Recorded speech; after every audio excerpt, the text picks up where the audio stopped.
오이 한 봉지 잔뜩 사놓으셨다가 며칠 만에 시들시들해져서 절반도 못 드시고 버리신 적 있으신가요? 오이 하나 그냥 버릴 때마다 아까운 장보기 비용도 함께 날아가는 셈이죠. 오늘 방법 그대로 따라 하시면 장바구니 물가 걱정도 한결 덜으실 수 있을 거예요. 오늘은 오이를 1년 내내 아삭하게 꺼내 드실 수 있는 손질법과 이렇게 얼린 오이로 5분 만에 만드는 초간단 반찬 4가지까지 순서대로 알려드릴게요. 끝까지 보시고 하나씩 따라해 보시면 좋겠습니다.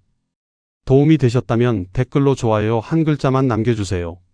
구독을 눌러두시면 이런 생활 정보를 놓치지 않고 받아보실 수 있습니다. 먼저 오이를 얼리면 왜 아삭한 식감이 살아나는지부터 말씀드릴게요. 혹시 오이를 그냥 통째로 냉동실에 넣고 계신가요? 아무 손질 없이 그대로 얼리면 해동했을 때 물컹하게 흐물흐물해져서 도저히 드실 수 없는 상태가 됩니다. 하지만 얼리기 전에 딱 한 가지 과정만 거치면 완전히 달라집니다. 바로 오이 속 수분을 미리 빼내는 것인데요. 소금과 설탕을 만나면 오이 속 수분이 밖으로 빠져나오는 삼투압 작용이 일어나는데 이렇게 물기가 빠진 상태에서 얼려야 나중에 녹여도 오독오독한 식감이 그대로 남습니다. 이 원리만 이해하시면 나머지는 다 쉽습니다. 이 손질은 반드시 얼리기 전에 해주셔야 합니다. 오이를 그냥 얼리면 돌덩이처럼 단단해져서 나중에 칼이 잘 들어가지 않습니다. 먼저 오이를 깨끗하게 씻어주세요. 여름 오이는 양쪽 끝부분에 쓴맛이 유독 강하게 몰려있기 때문에 꼭지 부분을 평소보다 넉넉하게 한 마디 정도 잘라내 주시는 게 좋습니다. 이렇게만 해주셔도 반찬에서 느껴지는 씁쓸한 맛이 확 줄어듭니다. 혹시 오이 겉면 돌기 사이사이 이물질을 그냥 물로만 씻어내고 계신가요? 굵은 소금으로 겉면을 부드럽게 문질러 주신 다음 흐르는 물에 헹궈 주시면 돌기 사이에 낀 이물질까지 훨씬 깨끗하게 제거됩니다. 손질한 오이는 0.5cm 정도 두께로 썰어주세요. 너무 얇으면 씹는 맛이 죽고 너무 두꺼우면 속까지 간이 배지 않기 때문에 손톱 반 마디 정도 두께가 가장 오독오독한 황금 비율입니다. 썰어둔 오이는 1개 분량씩 비닐팩에 나눠 담아주세요. 여기에 오이 1개 기준으로 소금 1티스푼, 설탕 1티스푼을 넣어주시면 됩니다. 소금이 오이 속 수분을 밖으로 빼내는 역할을 하고 설탕은 맛을 더 좋게 밑간해주는 역할이라 꼭 필요한 재료는 아닙니다. 혹시 당 섭취가 걱정되시는 분들은 설탕 없이 소금만 넣으셔도 수분은 똑같이 잘 빠집니다. 다만 스테비아나 에리스리톨 같은 대체당을 쓰신다면 꼭 가루 형태로 된 것을 사용해주세요. 액체형은 오이 수분을 빼내는 효과가 떨어집니다. 봉지에 공기를 한껏 넣은 다음 입구를 손으로 모아쥐고 위아래로 가볍게 흔들어서 소금과 설탕이 오이 전체에 고루 묻게 해주세요. 그 다음 봉지를 바닥에 놓고 공기를 완전히 빼주시는 게 중요합니다.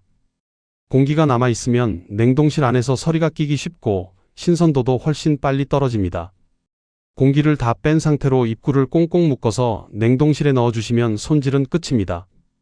혹시 오이는 여름에만 신경 써야 하는 채소 아닌가 생각하실 수도 있는데요. 손질법 자체는 계절과 상관없이 똑같이 적용되니 마트에서 저렴하게 나올 때마다 이 방법으로 얼려 두시면 사계절 내내 아삭한 밑반찬을 준비해 두실 수 있습니다. 여러 봉지를 한꺼번에 얼려 두실 때는 소금과 설탕을 넣은 날짜를 매직으로 살짝 적어 두시는 것도 추천드립니다. 오래된 것부터 꺼내 드시면 냉동실 정리도 훨씬 수월해지고 소분해 둔 오이를 언제 얼렸는지 헷갈리는 일도 줄어듭니다. 이렇게 얼려두신 오이는 밀폐 상태만 잘 유지하시면 2~3달까지도 충분히 아삭한 식감으로 드실 수 있습니다. 다만 한번 녹인 오이는 다시 얼리지 마시고 그날 안에 다 드시는 게 가장 맛있게 즐기는 방법입니다. 이렇게 얼려둔 오이 드실 때는 이렇게 녹여주세요. 봉지째 찬물에 담가 두시거나 실온에 그냥 두시면 되는데 실온이라면 10분에서 15분 정도면 충분히 녹습니다. 녹은 오이를 보시면 봉지 안에 물기가 흥건하게 고여 있을 텐데요. 이 물기를 반드시 꽉 짜주셔야 오독한 식감이 제대로 살아납니다. 양손으로 짜셔도 되고 면포에 넣고 짜시면 더 수월합니다. 손목이 걱정되시는 분들은 면포에 싼 오이 위에 무거운 도마나 냄비를 올려두셔도 좋습니다. 물기를 다 짠 오이가 뚝 부러지지 않고 꼬들꼬들하게 잘 휘어진다면 반찬 만들 준비는 다 끝난 겁니다. 이제 이 오이 하나로 5분이면 끝나는 반찬 4가지를 알려드릴게요. 오이가 저렴하게 나오는 철에는 한 번에 여러 개를 손질해서 소분해 두시는 것도 좋은 방법입니다. 1개씩 소분해 두시면 필요할 때마다 하나씩만 꺼내 쓸 수 있어서 매번 손질하는 번거로움 없이 훨씬 편하게 활용하실 수 있습니다. 첫 번째는 만능 오이 무침입니다. 물기를 꼭 짠 오이에 고춧가루 반 스푼, 다진 마늘 약간, 참기름과 깨소금만 넣고 조물조물 무쳐주시면 끝입니다. 이미 오이에 슴슴하게 간이 배어 있어서 따로 소금이나 간장을 더 넣으실 필요가 없는데요. 드셔보시고 간이 심심하다 싶으시면 소금이나 액젓을 아주 살짝만 추가해주세요. 이렇게 만든 오이 무침은 다음날 냉장고에 넣어 두어도 물이 흥건하게 고이지 않고 처음 무쳤을 때처럼 아삭한 식감이 그대로 유지됩니다. 두 번째는 고소한 오이 들깨볶음입니다. 팬에 기름을 두르고 물기 짜둔 오이를 넣어 센 불에서 짧게 볶아주세요. 오이는 볶을수록 오히려 식감이 더 꼬들꼬들해지는 특징이 있습니다. 불을 끄자마자 잔열이 남은 상태에서 들기름을 둘러주시고 통들깨를 거칠게 빻아 듬뿍 넣어주시면 완성입니다. 볶은 오이 옆에 삶은 계란을 반으로 잘라 곁들이면 보기에도 좋고 부족해지기 쉬운 단백질까지 함께 챙길 수 있는 든든한 반찬이 됩니다. 세 번째는 장 건강에 좋은 오이 요거트 샐러드입니다. 그릇에 물기 짠 오이를 넉넉히 담고 플레인 요거트를 두세 스푼 크게 얹어주세요. 후춧가루를 톡톡 뿌리고 견과류나 건 크랜베리를 조금 얹으시면 됩니다.